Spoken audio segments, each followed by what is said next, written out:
Pemerintah Kabupaten Aceh Utara melalui Dinas Kesehatan setempat berhasil meningkatkan angka realisasi imunisasi polio tahap kedua hingga mencapai 94,4% dari jumlah target 143.000 anak.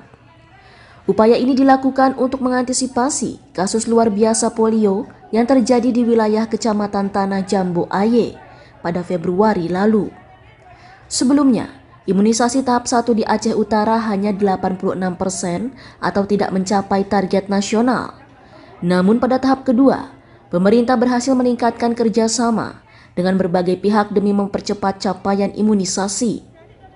Kepala Dinas Kesehatan Aceh Utara, Amir Syarifuddin pada Kamis 2 Maret menilai, kurangnya sosialisasi kepada masyarakat dan ketakutan warga terhadap penyebaran COVID-19 menyebabkan angka imunisasi polio tahap pertama tidak sesuai target.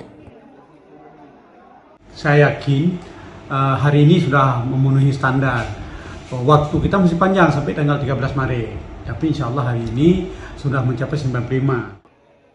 Pemerintah juga mengimbau warga untuk melaporkan kepada petugas kesehatan terdekat apabila anak mengalami gejala sakit yang tidak wajar, serta menjaga kebersihan lingkungan terutama sanitasi demi mencegah timbulnya kasus baru.